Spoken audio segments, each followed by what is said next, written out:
Investigasi ledakan amunisi belum rampung.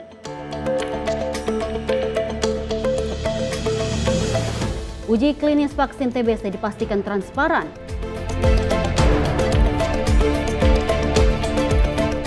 Pembukaan sidang konferensi Parlemen Negara anggota OKI. Status ormas yang terlibat premanisme akan dicabut.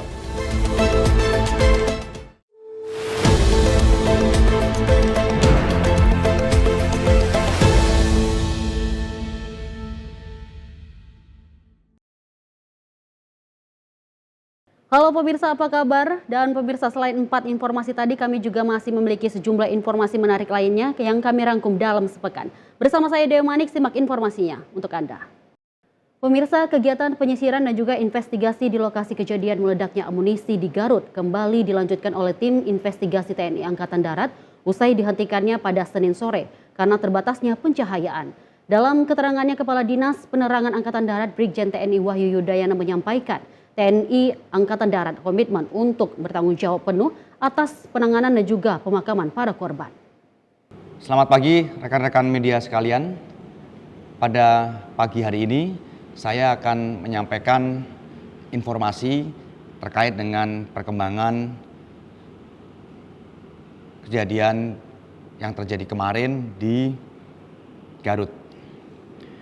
Baik, untuk pagi ini saya sampaikan bahwa kemarin kegiatan penyisiran dan investigasi di lapangan menjelang gelap dihentikan oleh tim investigasi ya, karena cuaca sudah gelap menjelang malam dan rencana pagi ini kegiatan penyisiran dan kegiatan tim investigasi akan dilanjutkan kembali. Selanjutnya saya akan memberikan informasi berkaitan dengan penanganan para korban, baik itu yang dari jajaran TNI Angkatan Darat maupun yang berasal dari warga sekitar. Untuk yang dari jajaran TNI Angkatan Darat ada 4 orang. Yang pertama Kolonel Korps Peralatan Antonius Hirmawan. Saat ini jenazah disemayamkan di rumah duka di perumahan Seruni Hills, Jalan Swadaya 3, RT 4, RW 6, Desa Jatiranggon, Jati Sampurna, Bekasi. Selanjutnya rencana pada siang hari ini pukul 12.45 akan dibawa ke kampung halaman beliau di Yogyakarta, tepatnya di Desa Kaliwungu 8, Kelurahan Harjo Binangun, Sleman, Provinsi Daerah Istimewa Yogyakarta. Menggunakan pesawat melalui Bandara Halim Perdana Kusuma. Berikutnya untuk jenazah Mayor Korps Peralatan Anda Rohanda, Kopda Eri Prambodo dan Pratu Afrio Setiawan saat ini disemayamkan di kantor Gudang Pusat Munisi 3 Pusat Peralatan TNI Angkatan Darat di Jalan Raya Stasiun Cakung, Pulau Gebang, Jakarta Timur. Rencananya untuk almarhum Mayor Korps Peralatan Anda Rohanda akan dibawa ke Kampung Sukasari, RT 1 RW 2, Desa Cinunuk, Kecamatan Cilenyi, Kabupaten Bandung, menggunakan jalan darat pada pukul 10.00 waktu Indonesia bagian Barat. Untuk Kopda Eri Prambodo akan dibawa ke Desa Banjarsari, RT 03 RW 01, Kebuman, Pringsurat, Kabupaten Temanggung, Provinsi Jawa Tengah, menggunakan jalan darat pada pukul 10.00 waktu Indonesia bagian Barat juga. Yang berikutnya untuk almarhum Pratu Afrio Setiawan akan dibawa ke Desa Mopuya Utara 1, Kecamatan Dumoga Utara, Kabupaten Bolang Mongondo, Provinsi Sulawesi Utara, dengan pesawat melalui Bandara Soekarno-Hatta. Nanti dini hari pada pukul 01.00 waktu Indonesia bagian Barat. Untuk korban yang berasal dari masyarakat sekitar, setelah ada izin dari tim medis, nanti akan diambil oleh pihak keluarga masing-masing dan dimakamkan di tempat pemakaman umum yang ada di desa sekitar. Dan pada kesempatan ini saya menyampaikan bahwa TNI Angkatan Darat bertanggung jawab secara penuh untuk membantu semua proses penanganan dan pemakaman para korban, baik yang berasal dari jajaran TNI Angkatan Darat maupun yang berasal dari masyarakat sekitar, di mana untuk warga masyarakat sekitar yang menjadi korban, jajaran Kodam 3 Siliwangi, Korem 062 Tarumanegara dan juga Kodim Garut akan membantu semua proses pemakaman sampai dengan selesai. Yang berikutnya, kami mohon doa agar semua proses penanganan para korban menuju ke tempat peristirahatannya yang terakhir dapat berjalan dengan lancar. Dan kami juga mohon doa kegiatan investigasi yang hari ini dilanjutkan kembali oleh tim TNI Angkatan Darat dapat berjalan dengan baik, dan nanti pada kesempatan berikutnya saya akan memberikan informasi perkembangan berkaitan dengan hasil pelaksanaan kegiatan tim investigasi. Demikian yang saya sampaikan untuk informasi pada pagi hari ini. Terima kasih, selamat pagi. Pemirsa, Pangdam 3 Siliwangi Majen TNI Dadang Arif Abdurrahman ini memastikan kawasan pemusnahan ledakan di Cibalong, Garut telah steril dari aktivitas masyarakat. Dan juga penyelidikan dan juga investasi terkait kasus ini pun masih berjalan. Sementara itu, Gubernur Jawa Barat Deddy Mulyadi memberikan dana kerohiman kepada setiap keluarga korban sebesar 50 juta rupiah dan menjamin anak sekolah dan anak korban hingga perguruan tinggi. Selasa siang, Pangdam 3 Siliwangi Majen TNI Dadang Arif Abdurrahman bersama dengan Gubernur Jawa Barat Deddy Mulyadi dan Kapolda Jabar Irjen Pol Rudi Setiawan mengunjungi korban tewas ledakan di ruang jenazah RSUD Pamengpeuk, Garut. Terkait kasus ledakan amunisi, Afkir Pangdam meminta agar masyarakat tidak memasuki area pemusnahan. Area tersebut sudah disterilkan dari segala bentuk kegiatan masyarakat guna proses penyelidikan dan investigasi di lapangan berjalan lancar. Pangdam sendiri belum bisa menyampaikan terkait penyebab ledakan dan keterlibatan warga sipil dalam pemusnahan tersebut. Masih tim investigasi, belum selesai ya. Nanti timnya kan masih bekerja ya.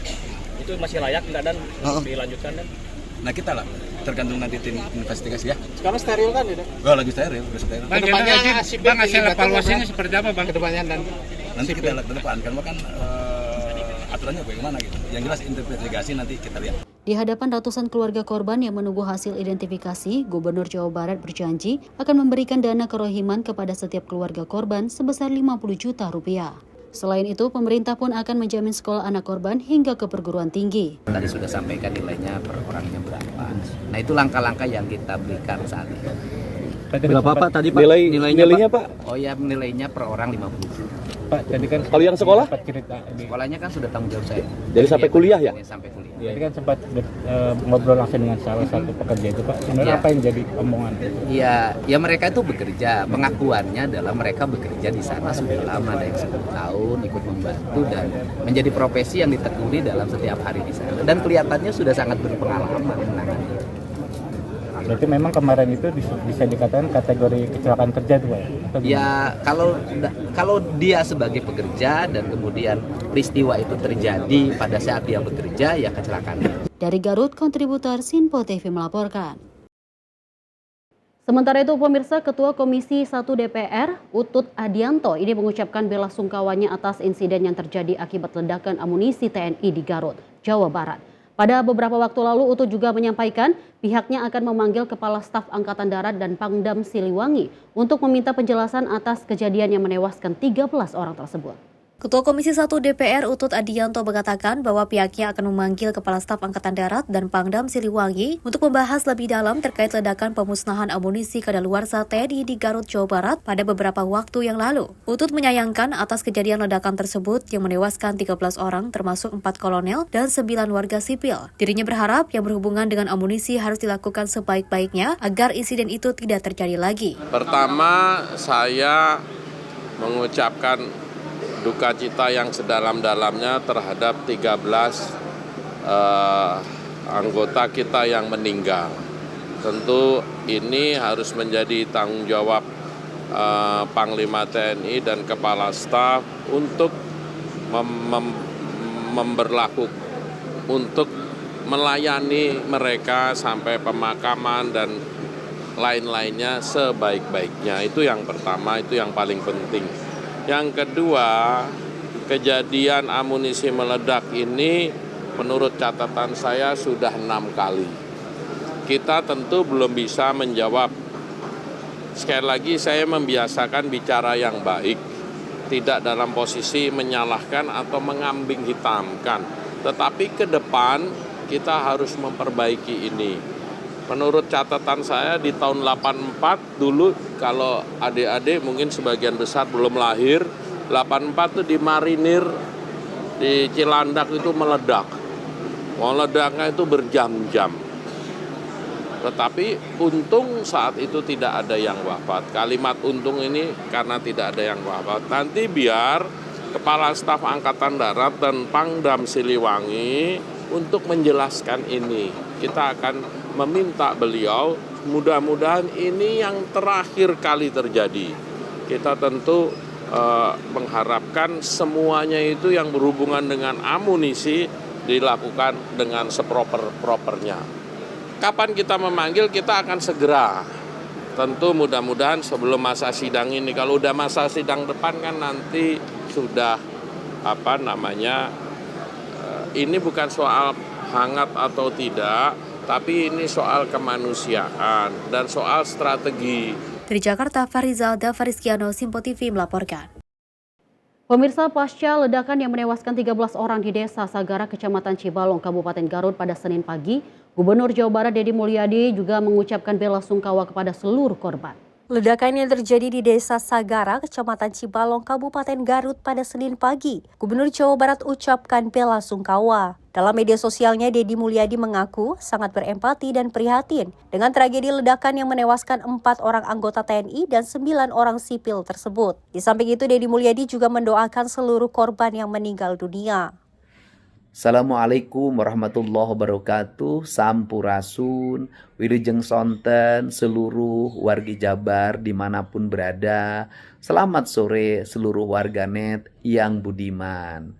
Kami pemerintah Provinsi Jawa Barat menyampaikan duka yang mendalam atas meninggalnya 4 anggota TNI dan 9 warga sipil dalam musibah kecelakaan pemusnahan amunisi tak terpakai di tempat pemusnahannya Desa Sagara, Kecamatan Cibalong, Kabupaten Garut. Semoga almarhum diterima seluruh keimanannya, mendapat ampunan seluruh dosa yang telah dilakukannya, dan mendapat tempat yang mulia di sisi Allah Subhanahu wa Ta'ala. Dan semoga keislamannya diterima oleh Allah Subhanahu wa Ta'ala. Dan untuk keluarganya, semoga diberikan ketabahan atas musibah yang terjadi, dan semoga kita semua diberikan kelapangan hati untuk bersama-sama menyampaikan doa pada saudara-saudara kita yang meninggal atas musibah tersebut dengan membaca surat Al-Fatihah. Dari Bandung, kontributor Sinpo TV melaporkan. Kita lanjut informasi berikut ini. TNI Angkatan Darat menegaskan bertanggung jawab secara penuh dalam seluruh proses penanganan dan juga pemakaman korban, baik untuk korban jajaran TNI maupun warga sipil yang terdampak. Kepala Dinas Penerangan Angkatan Darat Brigjen TNI Wahyu Yudayana ini memastikan pihaknya akan menyelesaikan segala proses hingga tuntas. Kepala Dinas Penerangan TNI Angkatan Darat Brigjen TNI Wahyu Yudayana menegaskan komitmen Angkatan Darat untuk turut bertanggung jawab dalam seluruh proses penanganan dan juga pemakaman bagi seluruh korban. Wahyu menyampaikan bahwa tidak hanya prajurit, namun juga korban yang berasal dari warga sipil akan mendapatkan penanganan yang sama. Jajaran Kodam 3 Siliwangi Korem 062, Taruman Negara, dan Kodim Garut turut dilibatkan langsung dalam proses pemakaman hingga tuntas. Wahyu mengungkapkan seluruh proses akan dilakukan dengan penuh tanggung jawab dan mengutamakan pendampingan kepada keluarga korban. Pada kesempatan ini saya menyampaikan bahwa TNI Angkatan Darat bertanggung jawab secara penuh untuk membantu semua proses penanganan dan pemakaman para korban, baik yang berasal dari jajaran TNI Angkatan Darat maupun yang berasal dari masyarakat sekitar, di mana untuk warga masyarakat sekitar yang menjadi korban, jajaran Kodam 3 Siliwangi, Korem 062 Taruman Negara, dan juga Kodim Garut akan membantu semua proses pemakaman sampai dengan selesai. Dari Jakarta, tim Sinpo TV melaporkan. Pemirsa, jangan kemana-mana, usai jeda kami akan hadir dengan sejumlah informasi menarik lainnya. Tetaplah bersama kami di Sinpo Sepekan.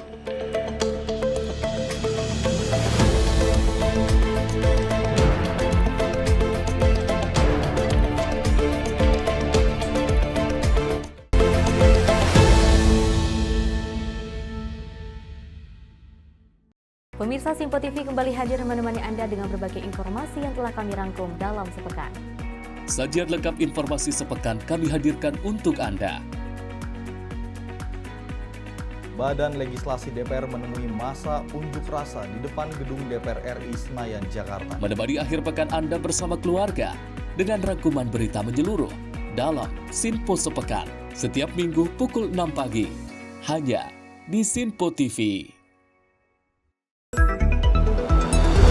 Jadilah yang pertama mengetahui perkembangan terkini seputar informasi dari lembaga parlemen. Punya data nasional, tidak ada satupun backup berarti kan? Tiba-tiba ada putusan yang nggak masuk akal dan seperti ini gitu. Kita biarkan rekomendasi kepada KPK, periksa! Kami hadirkan informasi paling akurat untuk mengawal setiap informasi dalam rapat komisi dan paripurna. Tentunya bersama saya Andi Rezaldi yang telah kami rangkum dalam program Sinpo Parlemen. Saya Arif Rifani. Saksikan Sinpo Parlemen setiap Sabtu pukul 6 pagi hanya di Sinpo TV.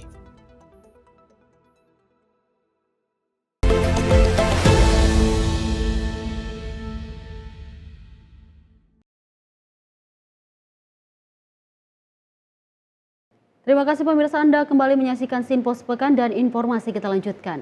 Pemirsa, Kementerian Pertanian menyatakan bahwa stok cadangan beras pemerintah kini mencapai 3,7 juta ton. Angka tersebut merupakan sejarah baru sejak 57 tahun lalu dan menjadikan Indonesia sebagai negara produsen beras tertinggi di kawasan ASEAN. Hal itu disampaikan Menteri Pertanian Andi Amran Sulaiman kala ditemui usai melakukan audiensi dengan Duta Besar Belanda di Gedung Kementerian Pertanian Jakarta Selatan pada Rabu 14 Mei 2025. Berdasarkan data dari Perumbulok, stok cadangan beras pemerintah atau CBP telah menembus angka 3,7 juta ton. Capaian ini merupakan buah afirmatif dari berbagai kebijakan pemerintahan Presiden Prabowo Subianto, mulai dari penambahan pupuk subsidi, percepatan tanam, hingga digitalisasi pertanian. Tak urung capaian ini pun membuat Menteri Pertanian Andi Amran Sulaiman mengucap syukur. Pasalnya angka 3,7 juta ton merupakan sejarah baru sejak 57 tahun lalu, sekaligus menjadikan Indonesia sebagai negara produsen beras tertinggi di kawasan ASEAN. Stok kita ada hari ini, alhamdulillah stok kita ini 3,7 juta ton. Itu sejarah baru.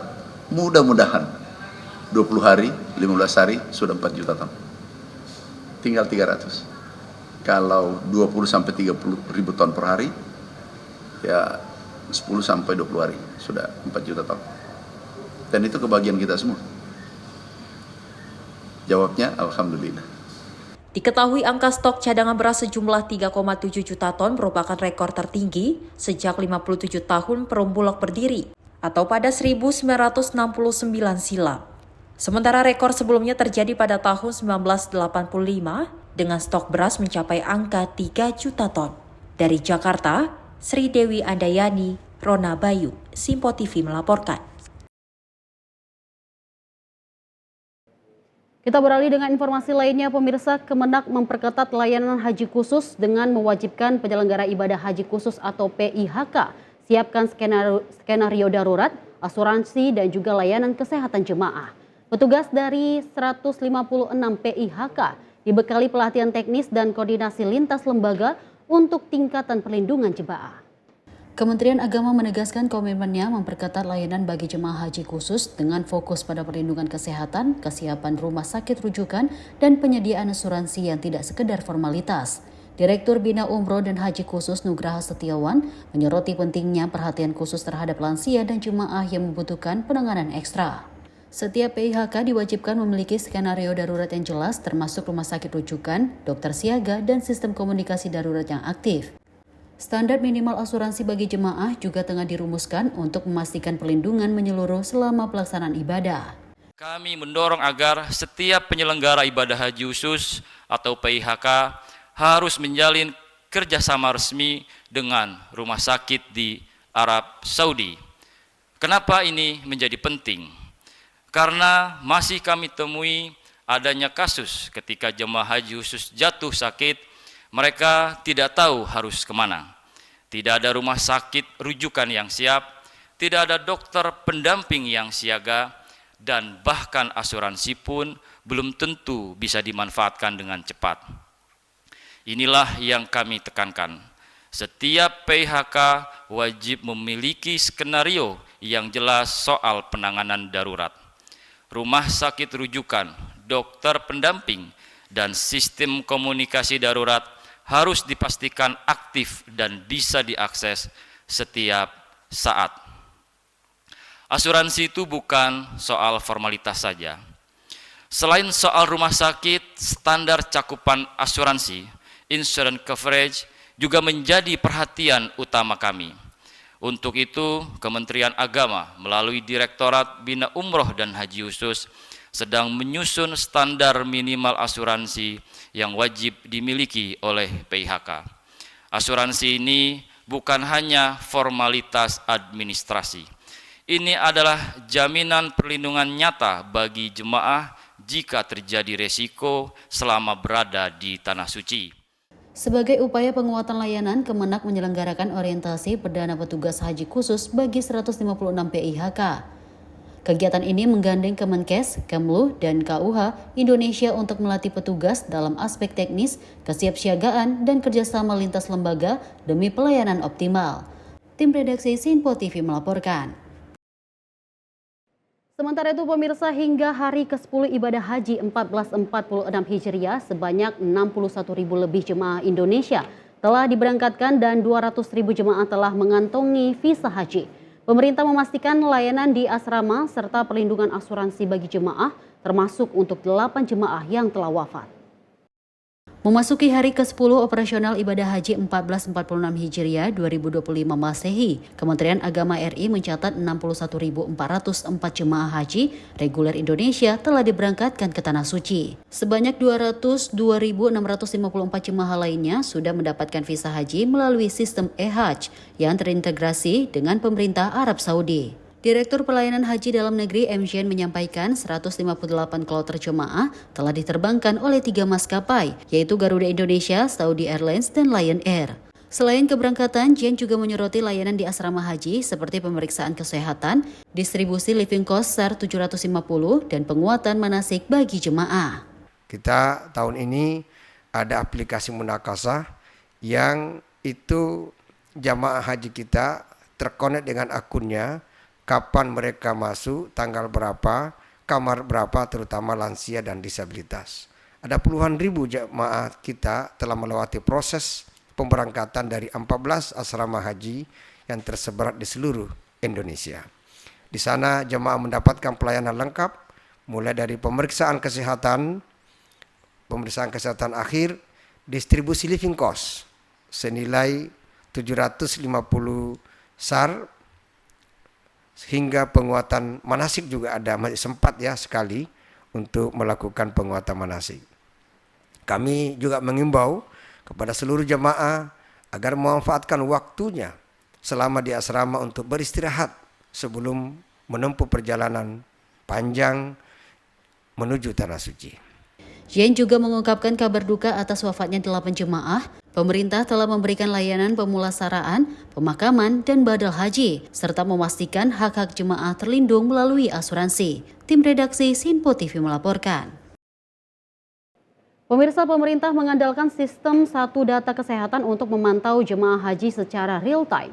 Langkah ini memastikan layanan medis cepat dan tepat selama ibadah haji 2025. Pemerintah melalui Kementerian Kesehatan mengandalkan sistem satu data kesehatan untuk memantau kondisi jemaah haji secara menyeluruh selama operasional haji 1446 Hijriah 2025 Masehi.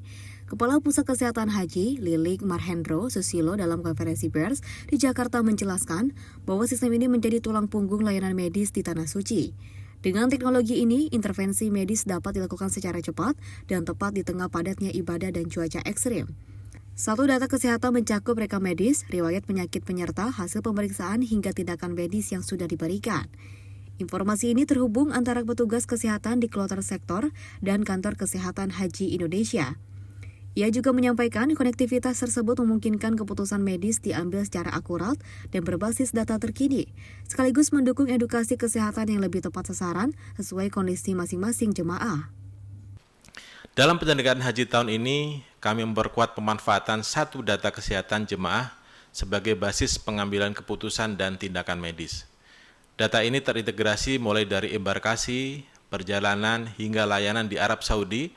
Melalui satu data, kami juga dapat melakukan atau mendeteksi kondisi komorbid jemaah secara lebih cepat, mengarahkan intervensi medis secara tepat sasaran, menyediakan edukasi kesehatan yang sesuai dengan kebutuhan masing-masing jemaah, serta mengoptimalkan rujukan dan tindak lanjut fasilitas kesehatan.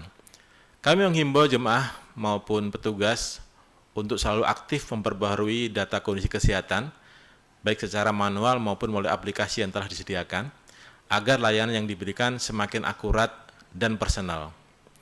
Kami juga perlu mengingatkan bahwa puncak ibadah haji memerlukan kesiapan fisik dan mental.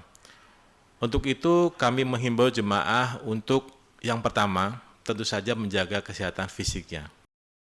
Saat ini kondisi jemaah haji Indonesia terpantau stabil, namun tantangan besar masih menanti di fase puncak ibadah Ar-Muznah. Lilik mengimbau jemaah untuk menjaga kebugaran, cukup istirahat, serta menghindari paparan panas. Ia juga menegaskan bahwa seluruh jemaah reguler telah divaksin meningitis dan juga polio sebagai langkah pencegahan penyakit menular. Dengan dukungan teknologi dan kesiapan petugas, diharapkan ibadah haji dapat berlangsung aman, sehat, dan juga khusyuk. Tim redaksi Sinpo TV melaporkan. Kita beralih dengan informasi lainnya, pemirsa. Kepala Badan Pengawas Obat dan Makanan memastikan uji coba vaksin TBC bersama Gates Foundation di Indonesia dilakukan dengan transparan. Secara menyeluruh, uji coba ini turut melibatkan akademisi dari sejumlah universitas di Indonesia dan Komite Nasional Penilai Obat BPOM. Menjawab isu penerapan uji coba vaksin tuberkulosis di Indonesia hanya sebagai objek penelitian semata, Kepala Badan Pengawas Obat dan Makanan Taruna Ikrar memastikan seluruh rangkaian penelitian akan berjalan secara transparan. Dirinya menerangkan penelitian uji klinis vaksin ini melibatkan sejumlah pakar peneliti dari beberapa universitas, serta Komite Nasional Penilai Obat sebagai penentu apakah vaksin tersebut memiliki khasiat sebagaimana yang diharapkan. Adapun sekarang uji klinis vaksin ini tengah memasuki tahap ketiga, yakni tahap di mana pembuktian efikasi khasiat atau dengan kata lain penentuan vaksin ini terbukti khasiat atau tidak. Saat ini BPOM resmi menjadi tim independen yang ditunjuk langsung oleh pemerintah pusat guna meneliti dan mengkaji uji klinis vaksin tuberkulosis melalui registrasi resminya. Dan kami telah bertindak secara transparan, mengambil keputusan berdasarkan saintifik Intinya bahwa vaksin ini memiliki tingkat keamanan yang tinggi, tapi kita belum tahu efikasinya, khasiatnya. Makanya perlu dilakukan uji klinis fase 3. Dan uji klinis fase 3 itu menunjukkan bahwa tahap yang terpenting, apakah efikasinya nanti di atas 50%, apakah efikasinya 60%, 70% dan sebagainya, nanti itu yang akan membuktikan. Jadi dengan konteks seperti ini, dengan transparansi seperti ini, kita sudah tunjukkan bahwa proses pengambilan keputusan, pemberian izin untuk melakukan uji klinis sudah sesuai dengan prosedur. Itu intinya. Diharap melalui kepastian transparansi ini, BPOM diharap mampu memberikan segala informasi terkini perkembangan uji klinis vaksin TBC menuju fase ketiga. Dari Jakarta, Max, juru kamera Aldi, Tim Liputan Simpo TV. Pemirsa, pastikan Anda tetap bersama kami karena informasi menarik lainnya akan kami sampaikan. Tetaplah bersama kami di Simpo TV.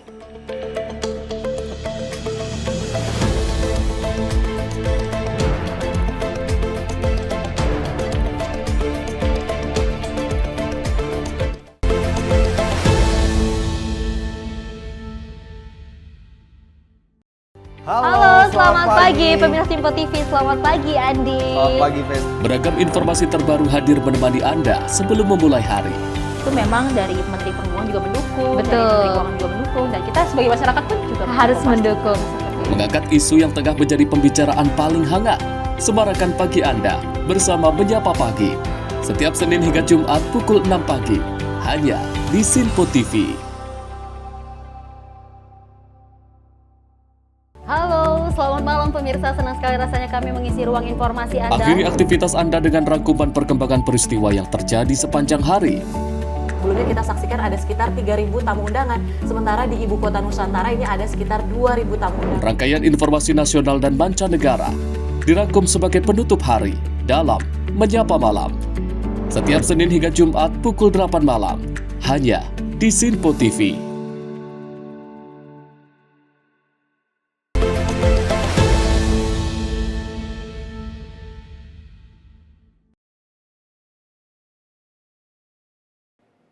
Terima kasih pemirsa, Anda kembali menyaksikan Simpo Sepekan dan informasi kita lanjutkan.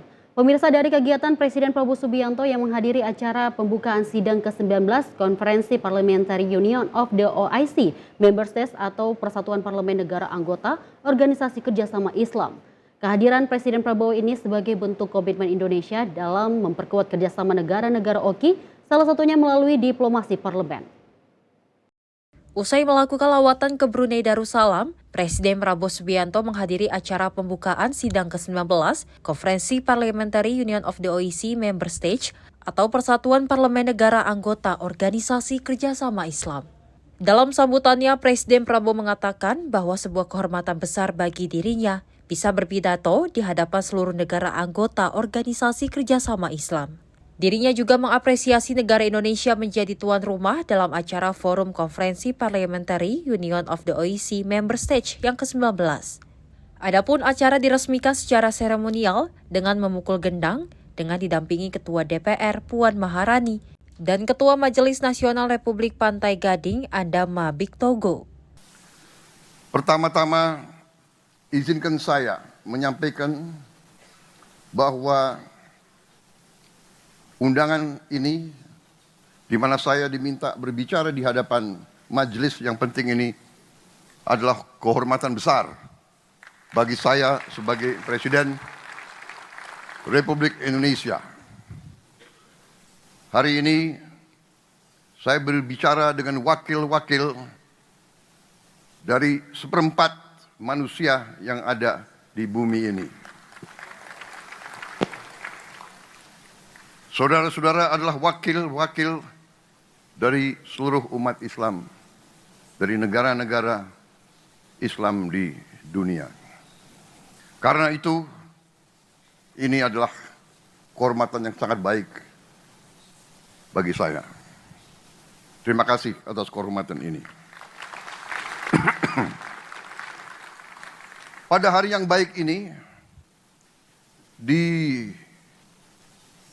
tanah Jakarta yang hangat, saya menyampaikan rasa syukur dan kebanggaan bahwa Indonesia dipercaya menjadi tuan rumah sesi ke-19 Perkumpulan Parlemen Negara-Negara Islam, Parliamentary Union of OIC Member Countries. Sekaligus merayakan peringatan 25 tahun berdirinya organisasi ini. Dari Jakarta, Fahrizal Ahmad Amin, Simpo TV melaporkan. Sementara itu pemirsa, Presiden Prabowo Subianto menegaskan bahwa Indonesia akan terus andil dalam menjaga perdamaian dunia seperti yang tertuang dalam Undang-Undang Dasar 1945. Dirinya menyampaikan prinsip tersebut bukan hanya sekedar retorika, melainkan menjadi kompas moral dan dasar kebijakan utama. Presiden Prabowo Subianto menegaskan bahwa Konstitusi Indonesia merupakan Undang-Undang Dasar 1945 yang mengamanatkan untuk turut serta menjaga perdamaian dunia. Prinsip tersebut bukan hanya sekedar retorika, melainkan menjadi kompas moral dan dasar kebijakan utama. Presiden Prabowo juga menyebut Forum Oki dibentuk untuk menjadi jembatan diplomasi parlementer dalam memperkuat solidaritas negara-negara Islam di dunia. Dirinya menekankan pentingnya peran aktif negara-negara berpenduduk mayoritas Muslim untuk menjadi kekuatan penyeimbang yang membawa pesan damai dan keadilan. Perkumpulan Parlemen Negara Islam ini lahir dari kesadaran bersama bahwa dunia Islam membutuhkan wadah kebersamaan antara lembaga parlemen dalam menghadapi tantangan global dan untuk membela kepentingan umat Islam dimanapun. Sejak dibentuk pada tahun 1999, Perkumpulan Parlemen Negara-Negara Islam bertekad menjadi jembatan diplomasi parlementer yang memperkuat solidaritas, menyuarakan keadilan, dan menghadirkan solusi-solusi bagi masalah-masalah yang pelik dalam kehidupan global. Dalam hal ini dan dalam dunia yang kini tengah dilanda polarisasi, konflik, saingan antara negara-negara besar, keberadaan organisasi ini semakin penting, semakin relevan, dan semakin mendesak. Lebih dari itu, izinkan saya menegaskan bahwa konstitusi negara kami, Undang-Undang Dasar 1945, secara tegas mengamanatkan kepada bangsa Indonesia untuk turut serta dalam menjaga ketertiban dunia yang berdasarkan kemerdekaan, perdamaian abadi, dan keadilan sosial. Ini adalah kompas moral dan dasar pijakan utama kebijakan luar negeri bangsa Indonesia. Dari Jakarta, Fahrizal Ahmad Amin, Simpo TV melaporkan. Masih dalam kebijakan dari Presiden Prabowo Subianto yang mengajak negara-negara Muslim untuk membuktikan bahwa Islam hadir sebagai menjadi solusi dunia. Dirinya juga menilai bahwa ajaran cinta damai dan rasa saling menyayangi satu sama lain harus tumbuh meski dunia kini kehilangan arah. Presiden Prabowo Subianto mengungkapkan bahwa kehadiran agama Islam bisa menjadi solusi dunia. Prabowo mengatakan ajaran Islam merupakan ajaran perdamaian dan cinta kasih yang harus dihidupkan kembali di tengah dunia yang kini kehilangan arah. Oleh karena itu dirinya menyebut negara-negara Muslim harus bersatu dan merapatkan barisan meski ada pihak-pihak yang tidak ingin perdamaian. Ia juga turut mengajak negara-negara Muslim untuk dapat menghidupkan semangat tokoh-tokoh besar Islam dengan membuktikan bahwa Islam hadir sebagai rahmat bagi semesta alam. Kita bisa dan kita harus menghadirkan perdamaian dunia. Karena itu, saudara-saudara sekalian, ajaran Islam adalah ajaran perdamaian. Esensi ajaran Islam adalah cinta kasih. Inilah esensi agama kita dan inilah warisan yang harus kita hidupkan kembali di tengah dunia yang sedang kehilangan arah. Tetapi walaupun kita ingin perdamaian, kalau kita lemah, mungkin ada pihak-pihak yang tidak ingin perdamaian.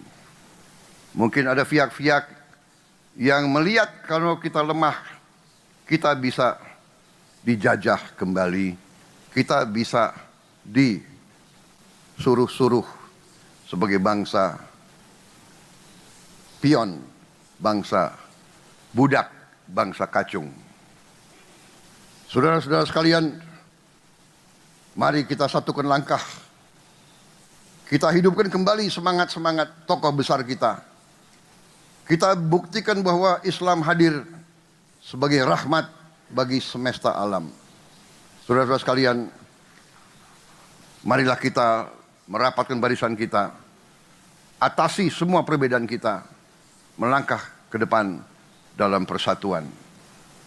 Dari Jakarta, Fahrizal Ahmad Amin, Sinpo TV melaporkan. Kita lanjut informasi berikut ini. Ketua Badan Kerjasama Antar Parlemen Mardani Alisera mengapresiasi pidato Presiden Prabowo Subianto, pidato Ketua DPR Puan Maharani dalam pembukaan Parliamentary Union of the OIC Member States atau PUIC 2025. Menurut pidato tersebut berhasil membuat para seluruh negara-negara Muslim yang hadir terpukau. Pidato Presiden Prabowo Subianto dan pidato Ketua DPR Puan Maharani berhasil mencuri perhatian para delegasi negara-negara anggota Organisasi Kerjasama Islam. Pasalnya, pemimpin negara dan pemimpin parlemen tersebut mampu menekankan peran parlemen Indonesia untuk memajukan parlemen negara-negara OKI. Tidak hanya itu saja, pidato Presiden Prabowo yang mengutip kisah keteladanan sejarah tokoh Islam dinilai berhasil membuat seluruh delegasi berdiri sambil bertepuk tangan dengan riuh. Oleh karena itu, pidato kedua tokoh tersebut merupakan momen refleksi yang menunjukkan seorang kepemimpinan sejati yang menyayangi dan menjaga rakyatnya.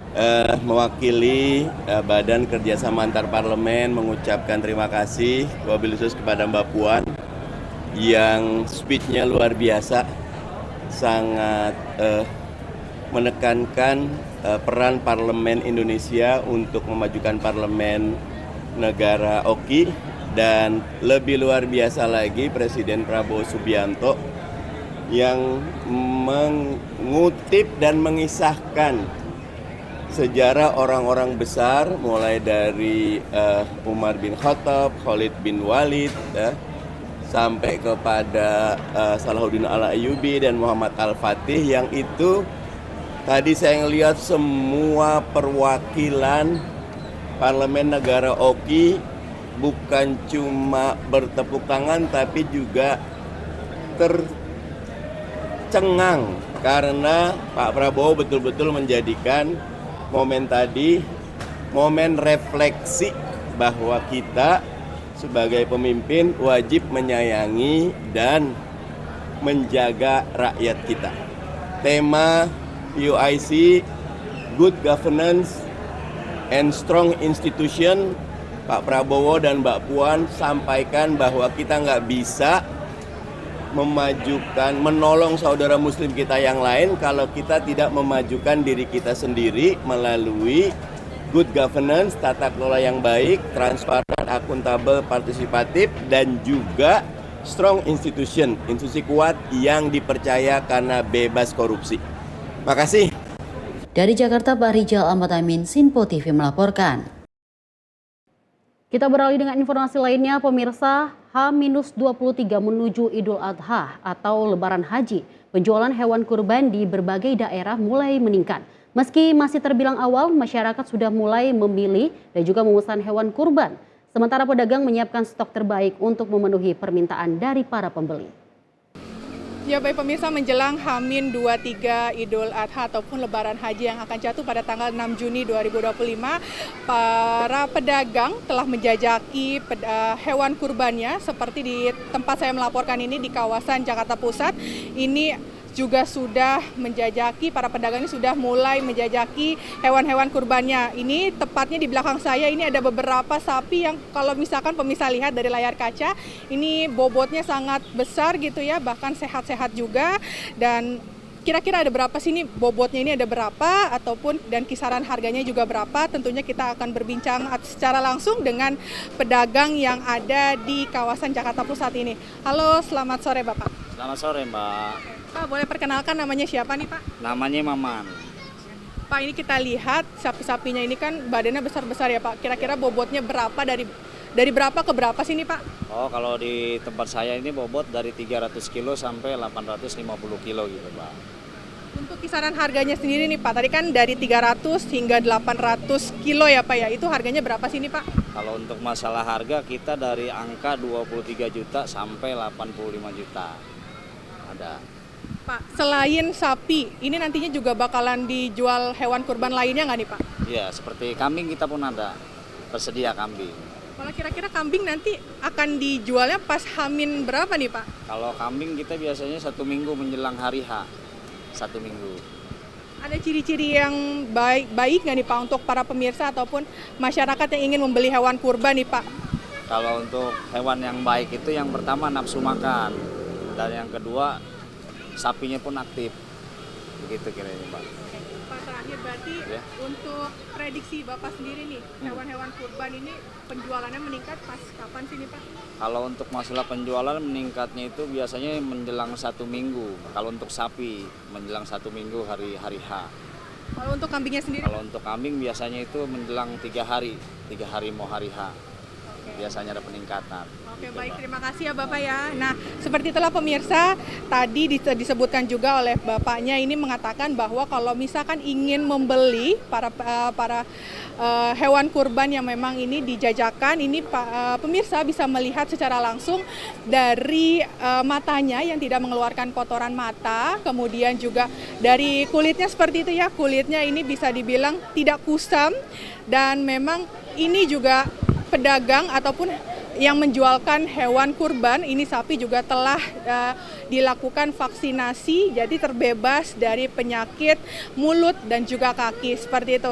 Dan tentunya pemirsa, peningkatan ini diprediksi akan mengalami peningkatan seperti itu pada Hamin 10 untuk hewan kurban sapi, dan untuk kambing sendiri ini akan mengalami peningkatan pada Hamin 4 jelang Idul Adha yang akan datang pada tanggal 6 Juni 2025. Demikian informasi yang dapat kami sampaikan dari Jakarta. Jihan Nabila dan juga juru kamera Mutia Anggiani, Sinpo TV melaporkan.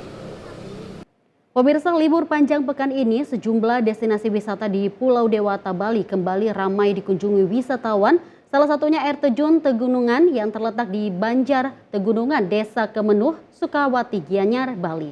Dan bentangan alam indah, suasana sejuk ditambah dengan debit air yang deras menjadi daya tarik utama air terjun Tegunungan. Dan tidak hanya mengherankan jika destinasi wisata ini menjadi favorit wisatawan, khususnya wisata mancanegara. Berikut informasinya. Bali tidak hanya memiliki wisata pantai yang indah, tapi juga destinasi lainnya yang tidak kalah memikat. Jika bosan dengan wisata pantai, namun tetap ingin bermain air saat liburan di Bali, jangan khawatir karena Bali tidak pernah kekurangan objek wisata air. Salah satunya air terjun Tegunungan yang terletak di Banjar Tegunungan, Desa Kemenuh, Sukawati, Gianyar, Bali. Setelah membayar tiket masuk senilai Rp20.000, wisatawan harus turun melewati puluhan anak tangga meliuk-liuk untuk sampai ke air terjun Tegunungan. Tapi jangan khawatir, tangga tersebut sudah berrepresentatif, sehingga aman untuk dilalui. Setelah sekitar 20 menit menuruni anak tangga, wisatawan akan disuguhi pemandangan eksotis dengan udara yang sejuk. Air terjun Tegunungan memiliki ketinggian 15 meter dengan aliran air cukup deras yang berasal dari Sungai Petanu.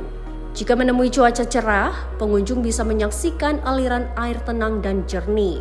Pengunjung juga diperbolehkan berenang di kolam air terjun maupun sungai, namun berbeda jika musim hujan.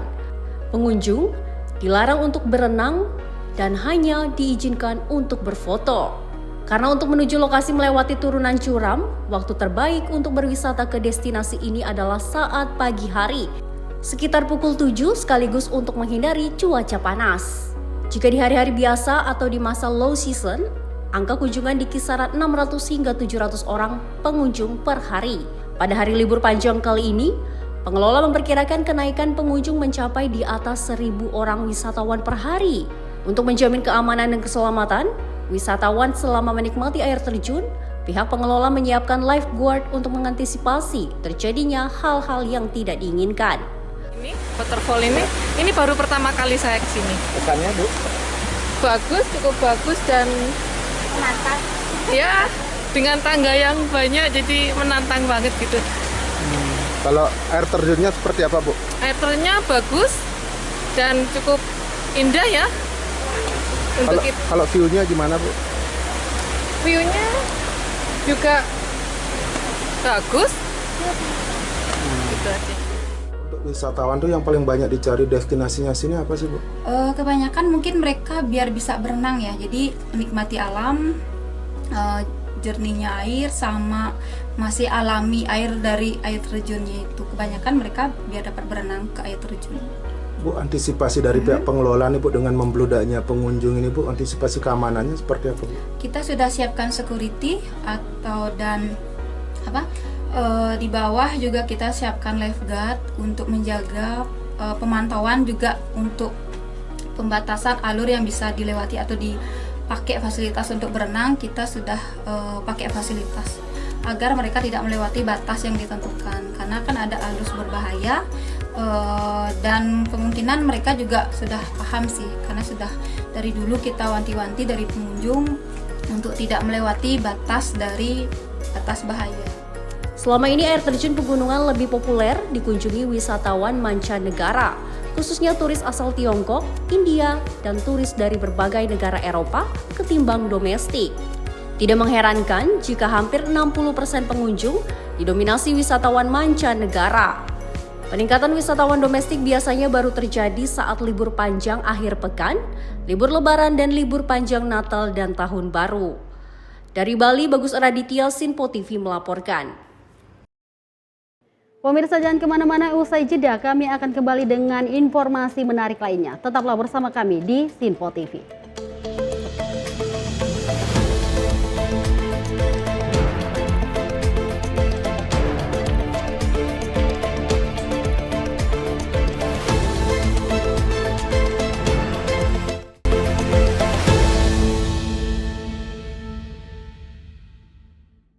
Halo pemirsa, kami kembali hadir dengan sejumlah informasi yang kami himpun dari berbagai penjuru dunia. Rangkaian informasi yang membuat akhir pekan Anda begitu bermakna. Sebuah kelompok di Afrika Selatan memberikan layanan pertunjukan film dengan tenaga surya. Berita yang menjadi sorotan media dari dalam dan luar negeri, kami hadirkan untuk menemani pekan Anda dalam Sinpo Dunia Sepekan, Sabtu dan Minggu pukul 9 pagi, hanya di Sinpo TV. Kami hadir dengan rangkaian informasi dari berbagai penjuru dunia. Topik dan isu yang tengah menjadi sorotan mancanegara dikemas dengan lengkap untuk Anda.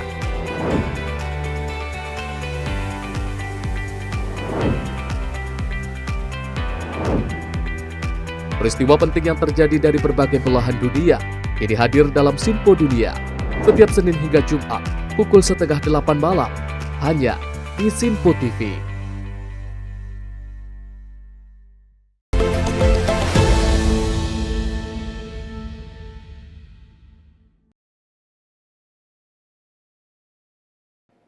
Terima kasih pemirsa, Anda masih setia bersama saya Deo Manik dalam Sinpo Sepekan, dan informasi kita lanjutkan.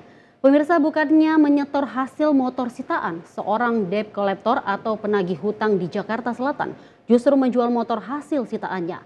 Dari hasil pemeriksaan, pelaku sudah menjual sebanyak 10 motor hasil sitaan sebagai penagih hutang dengan harga 3 juta hingga 6 juta rupiah per unitnya. Operasi berantas yang dilakukan Satreskrim Polres Jakarta Selatan yang menyasar preman, debt collector, dan ormas berhasil menguak pencurian kendaraan dengan modus baru. Memanfaatkan pekerjaannya sebagai penagih hutang atau debt collector, Sambo justru menjual motor hasil sitaannya. Tanpa surat dan dokumen, hasil motor sitaan pelaku dikumpulkan di bengkel milik pelaku sebelum akhirnya dijual melalui media sosial. Dari hasil pemeriksaan, pelaku sudah bekerja sebagai penagih hutang selama 16 tahun dan telah menjual sebanyak 10 motor dengan modus serupa. Harga setiap unitnya dijual oleh pelaku dengan harga bervariatif, mulai dari 3 hingga 6 juta rupiah per unitnya. Kami jelaskan sedikit di sini terkait modus operandi dari tersangka, yaitu yang biasa dilakukan oleh tersangka M, yaitu yang bersangkutan sebagai debt collector, di sini dilengkapi baik dari ID, surat kuasa, dan maupun aplikasi, yang dimana saudara M ini dia mencari korban melalui aplikasi, lalu unit tersebut diambil apabila pengendara tidak sesuai dengan dokumen tersebut. Namun yang seharusnya kegiatan tersebut sesuai dengan aturan, tetapi tersangka M ini dia tidak menyerahkan unit tersebut ke pihak leasing, melainkan tersangka M bersama tersangka F di sini menjual sendiri terkait unit yang berhasil diamankan tadi. Untuk tersangka M sendiri sudah menjadi debt collector atau MATL sejak tahun 2009 sampai dengan sekarang. Dan juga untuk unit atau kendaraan yang berhasil ditarik di sini kisaran harga 3 sampai 5 juta atau 6 juta tergantung dari tahun pembuatan kendaraan yang berhasil ditarik tersebut. Dan dari hasil kejahatan itu digunakan untuk kehidupan sehari-hari. Keterangan yang kami dapatkan dari para tersangka untuk kegiatan tersebut sekitar 10 kali sudah dilakukan. Bengkel sendiri ini kemarin kita laksanakan penggeledahan dan juga merupakan pengakuan dari tersangka bahwa masih ada unit yang di sana, dan ini masih kita dalami kembali apakah bengkel tersebut hasil dari kegiatan ini atau ada hasil dari yang lainnya demikian. Selain Sambo, polisi juga menangkap satu tersangka berinisial F yang bertugas menjual kendaraan hasil setaan pelaku. Saat ini pelaku masih diperiksa secara intensif di Polres Jakarta Selatan. Polisi juga masih menyelidiki uang hasil kejahatan pelaku yang diduga digunakan untuk membangun usaha bengkel miliknya, yang juga digunakan sebagai tempat penampungan motor sitaan. Atas perbuatannya, kedua pelaku terancam pidana kurungan 7 tahun penjara. Dari Jakarta, kontributor Sinpo TV melaporkan. Kita lanjut peristiwa berikut ini. Puluhan orang preman yang melakukan pungutan liar kepada para pedagang kaki lima dan juga pengunjung yang memarkirkan kendaraannya di kawasan Pusat Kuliner CNI Kembangan Jakarta Barat Selasa malam diciduk petugas gabungan. Penangkapan para preman tersebut lantaran petugas mendapatkan banyak laporan keresahan PKL yang kerap dimintai uang pungli baik untuk biaya sewa lapak, kebersihan hingga listrik. Tak bisa berbuat banyak, sebanyak 22 orang preman ini diciduk aparat gabungan dari Kepolisian Polda Metro Jaya, Satreskrim Polresta Jakarta Barat, TNI, serta Satpol PP pada Selasa malam. Para preman yang berasal dari sejumlah ormas dan Karang Taruna ini diamankan polisi karena melakukan pungutan liar atau pungli kepada ratusan pedagang kaki lima yang berjualan di kawasan kuliner CNI Kembangan Jakarta Barat. Selain dalam rangka operasi Berantas Jaya yang tengah digelar pihak Polda Metro Jaya, penangkapan para preman tersebut didasari oleh laporan para PKL yang telah resah atas pungli yang harus mereka keluarkan baik untuk biaya sewa lapak, uang kebersihan hingga listrik. Nominal uang pungli yang dipungut oleh puluhan preman tersebut pun bervariasi mulai dari 1 juta hingga ratusan ribu rupiah per bulan. Tak hanya para pedagang kaki lima, para preman tersebut juga kerap meminta uang jasa parkir bagi masyarakat pengunjung kawasan kuliner di lokasi sebesar Rp5.000 dengan menyerahkan kertas karcis parkir yang tidak resmi. Malam hari ini, kegiatan gabungan Operasi Berantas Jaya dilaksanakan di wilayah hukum Polres Metro Jakarta Barat. Didapatkanlah ada 22 orang ya yang melakukan aksi preman. Bentuknya apa? Bentuknya adalah melakukan pungutan liar. Ya, ini ada beberapa barang bukti. Ya, karcis ya yang mereka cetak sendiri. Kemudian ini ada rekapan hasil pungutan dan hasil dialog kami semua tadi dengan rekan-rekan pedagang kaki lima. Mereka dipungut oleh beberapa orang. Untuk kepentingan pemeriksaan lebih lanjut, para preman tersebut kemudian dibawa petugas ke Mapolresta Jakarta Barat, beserta barang bukti ratusan lembar karcis tak resmi dan buku catatan pungli setiap PKL di lokasi. Operasi serupa akan terus digelar pihak Kepolisian Polda Metro Jaya dalam menekan tindak aksi premanisme di Jakarta. Dari Jakarta, kontributor Sinpo TV melaporkan. Sebuah video viral di media sosial memperlihatkan aksi sekelompok orang yang mendatangi salah satu perusahaan pelaksana proyek strategi nasional di Kota Cilegon, Banten. Dalam video tersebut mereka diduga meminta jatah proyek senilai 5 triliun rupiah tanpa proses tender. Dalam video yang beredar, terlihat belasan pria berpakaian formal, sebagian mengenakan kemeja putih dan kacamata hitam, mengelilingi meja di dalam ruangan. Seorang pria berhelm putih dan berkemeja putih terlihat menekankan jarinya ke arah seorang pria yang diduga merupakan perwakilan kontraktor. Dalam video itu, pria tersebut menyatakan permintaan bagi-bagi proyek tanpa lelang dengan menyebut angka triliunan rupiah untuk sejumlah pihak. Aksi tersebut terjadi di kantor proyek pembangunan pabrik kimia CAEDCI milik PT Chandra Asri Petrochemical Tbk senilai 15 triliun rupiah. Proyek ini digarap oleh kontraktor asal Tiongkok, Chengda Engineering Co. Iya, kemarin sempat viral ya, tapi sudah kita mediasi, sudah kita lakukan pertemuan, hanya miskomunikasi saja antar pengusaha asing dan pengusaha lokal di kota Cilegon. Sudah kita mediasi dan kita ultimatum, tidak ada pengancaman, kemudian tidak ada intimidasi. Apabila ada, kita tindak tegas. Alhamdulillah kemarin berjalan dengan lancar mediasinya, dan kedua belah pihak juga bersepakat tidak adanya ancaman maupun premanisme seperti itu. Pihak kepolisian sebelumnya telah memediasi kedua pihak dan menegaskan tidak terjadi pengancaman atau intimidasi dalam insiden tersebut. Pihak kepolisian juga mengingatkan akan menindak tegas segala bentuk aksi premanisme yang mengatasnamakan ormas atau LSM, khususnya yang mengganggu dunia usaha dan investasi. Dari Cilegon, Banten, Firman Arif, Sinpo TV melaporkan. Kita lanjut informasi berikut ini. Aksi premanisme berhasil ditindak Polri dengan menuntaskan 3.326 kasus lewat operasi serentak sejak 1 Mei 2025. Kepala Divisi Humas Polri Irjen Pol Sandi Nugroho menyampaikan penindakan ini menunjukkan komitmen Polri menjaga ketertiban dan juga mendukung stabilitas ekonomi nasional.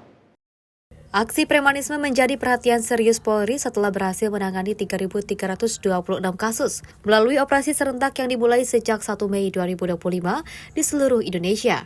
Kepala Divisi Humas Polri Irjen Pol Sandi Nugroho mengungkapkan beberapa kasus menonjol seperti pengamanan 9 pelaku di kawasan industri oleh Polres Subang, penangkapan 85 preman oleh Polresta Tangerang, dan pemanggilan Ketua Grip Kalteng oleh Polda Kalimantan Tengah terkait penutupan PT Bumi Asri Pasaman.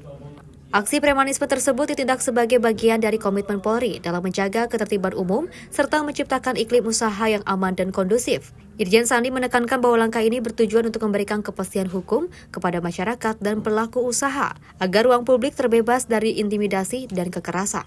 Semua tindakan kriminal yang meresahkan masyarakat akan ditindak tegas sesuai dengan hukum yang berlaku. Komitmen Bapak Kapolri bahwa Polri akan selalu hadir untuk melindungi setiap warga negara Indonesia dan tidak ada ruang dan tempat bagi aksi premanisme di Indonesia. Menindaklanjuti perintah Bapak Presiden dan Bapak Kapolri melalui surat telegram Kapolri nomor STR 1081 4 Romawi Ops 13 2025, Bapak Kapolri memerintahkan seluruh jajaran kepolisian, baik di tingkat Mabes Polri, Polda, dan Polres jajaran untuk melakukan operasi penindakan terhadap aksi premanisme yang meliputi kegiatan deteksi dini oleh satuan intelijen, preemptif, preventif, bahkan dengan represif.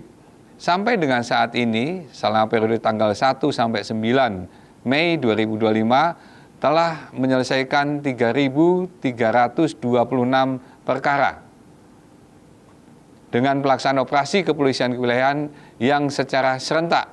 Sekali lagi dimulai pada tanggal 1 Mei sampai dengan hari ini tanggal 9 Mei 2025. Sebagai contoh, berikut beberapa kasus menonjol yang telah berhasil diungkap selama operasi kepolisian pemberantasan aksi premanisme yang telah berhasil diungkap oleh Polri dan jajaran. Yang pertama, Polda Banten telah berhasil mengamankan 146 orang pelaku premanisme dalam waktu 1-9 ini. Yang kedua, Polda Kalimantan Tengah telah melakukan pemanggilan terhadap oknum Ketua Grip Kalteng terhadap penutupan PT BAP yang sedang berproses pada saat ini. Kemudian yang baru-baru ini juga ada kejadian di Polres Subang, Polda Jawa Barat telah mengamankan 9 pelaku di kawasan industri dengan rincian 3 pelaku premanisme di kawasan industri BYD dan 6 pelaku di kawasan industri lainnya. Ada juga di Polres Tangerang telah menangkap pelaku premanisme sebanyak 85 orang. Operasi ini dilaksanakan berdasarkan instruksi Kapolri dan juga melibatkan pendekatan intelijen, tindakan preventif, dan juga penegakan hukum. Fokus penindakan meliputi pemerasan, pungli, penganiayaan, pengeroyokan, hingga penyebaran hoaks. Polri juga menindak ormas yang terbukti melanggar hukum, mengecek legalitasnya, dan bekerja sama dengan TNI, pemerintah daerah, serta pemangku kepentingan lainnya untuk menjaga stabilitas keamanan nasional. Tim redaksi Simpo TV melaporkan. Pemirsa, sebanyak 71 preman yang diduga kerap melakukan pungutan liar dan meresahkan masyarakat terjaring dalam operasi preman yang digelar Polrestabes Medan dan juga jajarannya. Kebanyakan puluhan preman diamankan di lokasi keramaian, diantaranya di pusat pasar. Puluhan preman yang umumnya merupakan juru parkir yang melakukan pengutipan uang parkir tidak sesuai dengan ketentuan yang berlaku diamankan petugas dari berbagai lokasi berbeda di Kota Medan. Kapolrestabes Medan, Kombes Gideon Arif Setiawan, mengatakan puluhan preman yang diamankan tersebut sudah sangat meresahkan masyarakat Kota Medan. Dari 71 preman yang diamankan, 9 diantaranya ditetapkan sebagai tersangka karena terlibat dalam sejumlah kasus kejahatan. Sementara 62 orang lainnya akan diberi pembinaan. Dari para pelaku tersebut, petugas berhasil menyita barang bukti berbagai jenis senjata tajam. Dan ada 71 orang yang kita lakukan pembinaan yang berada di sebelah kanan. Itu yang saya juga sudah ngobrol dengan mereka. Mereka adalah para petugas parkir yang kebanyakan mengutip lebih dari tarif parkirnya. Dan ini juga menjadi keresahan di ruang publik, makanya saya sampaikan di hadapan mereka sebagai sebuah peringatan dan pembinaan bahwa kita menciptakan ruang yang aman dan nyaman untuk masyarakat yang berada di ruang publik. Kemudian yang di belakang saya ada 9 tahanan yang kita lakukan penahanan, 9 orang kita lakukan penahanan adalah mereka yang terlibat dalam konteks premanisme sampai dengan melakukan tindak pidana. Operasi preman ini akan terus dilakukan jajaran Polrestabes Medan untuk memberi rasa aman kepada masyarakat. Dari Medan, Sumatera Utara, kontributor Simpo TV melaporkan. Pemirsa, Menteri Dalam Negeri Tito Karnavian mengonfirmasi pemerintah telah membentuk satuan tugas anti premanisme. Satgas yang dibentuk oleh Kementerian Koordinator Politik dan juga Keamanan ini dipastikan akan memberikan sanksi tegas terhadap ormas yang terlibat aksi premanisme. Menteri Dalam Negeri Tito Karnavian menerangkan Satgas Anti Premanisme akan dipimpin oleh Menko Polkam Budi Gunawan. Dalam tugasnya, Mendagri nantinya akan bertanggung jawab mengawasi hingga menindak ormas yang melakukan pelanggaran hukum sambil berkoordinasi dengan kementerian lembaga terkait. Pemerintah memastikan jika ada ormas melanggar hukum, salah satu sanksi yang akan dikenakan ialah membuat surat pernyataan melepas status terdaftarnya di Kemendagri. Kemudian kalau yang terdaftar di Kementerian Negeri, otomatis dari Kementerian Negeri. Salah satu sanksinya adalah membuat surat pernyataan, surat untuk melepaskan status keterdaftarannya. Apa resikonya ya ormas-ormas yang tidak terdaftar, yang dinyatakan tidak terdaftar ini tidak mendapatkan pelayanan fasilitas pemerintah. Misalnya mendapat dana hibah. Masa tugas berlaku sampai kapan, Pak? Itu nanti dari tanya Kementerian Polkam ya. Tapi leading tetap di Pak Menko Polkam ya? Satgasnya dari Polkam. Makasih. Terima kasih, Pak. Kalau di Kemendagrinya total ada berapa, Pak, catatannya? Ada 1.000 lebih 1.000 ormas yang terdaftar. Tapi yang badan hukum yang di Kementerian Hukum lebih kurang 600.000. Sebelumnya, Satgas dibentuk sebagai langkah memberantas aksi premanisme dan ormas yang mengganggu iklim investasi. Diharapkan Satgas ini dapat efektif sekaligus menciptakan rasa keamanan bagi masyarakat. Dari Jakarta, Dio Malau, Sinpo TV melaporkan. Pemirsa, informasi tadi menutup perjumpaan kita dalam Sinpo Sepekan edisi kali ini. Tetap saksikan Sinpo TV untuk update berita terbaru Anda. Saya Deo Manik pamit, terima kasih atas kebersamaan Anda. Sampai jumpa.